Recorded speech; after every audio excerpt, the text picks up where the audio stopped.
বাবুরে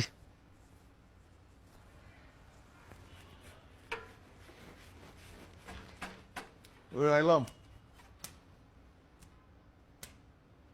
রুমের মধ্যে অর্ধেক ঢুকি যাই ওই আইলাম এটা কি এর পারমিশন ভাইয়া আমি এরকম আপনার রুমে ঢুকি যাই কইম যে চলে আসছি এর থেকে আর কিছু বলতে পারতেন না ধর আমার বড় পেন এটা তো ভরপুর স্যাপের গন্ধ আসতেছে এখানে রাখি দেন 500 কম আছে কিনলে 500 কম কিনলে তোর হালা মন্দির পাড়ারও কি পারমিশন ছাড়া আমার বক্সার পড়ছে বক্সারের দাম 500 টাকা ভাড়া থেকে কেটে রাখছি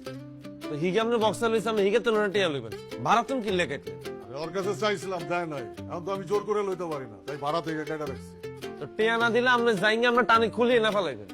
আরে বেটা হয় আমার ব্যবহার করা বক্সার পড়ছে ওইটা ব্যায়াম করছে ঘামছে এমন ওইটা আমি কেমনে পড়বো আরে বাবুরে হিগে আপনি বক্সার লইছে আপনি হিগে লগে না উন্নতি করবেন ভাড়া তুমি টিয়া কিনলে কাটবেন আপনি 500 টাকা ভরি পুরা ভাড়া দেন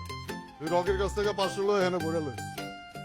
এত শেষে কিনলে আপনি আপনার বলে একটা কোম্পানির মালিক এখনো তো বেকার আছোস বুঝতেছস না একটা কোম্পানির মালিক 1 টাকাও হিসাব করবি কে বেকার আপনার মতো সব ডাইলার কোম্পানির মালিক হওয়ার কোনো ইচ্ছা কাবিনার নাই এরকম কোম্পানির মালিক হতে চাইলে তার নোয়াখালী বইতে যেতাম ঢাকা শহরে একে দিয়ে উঠতাম নি আপনি স্বীকার করেন আমি 500 টাকা শেষরা ইয়েলে 500 টাকা মারি দিচ্ছি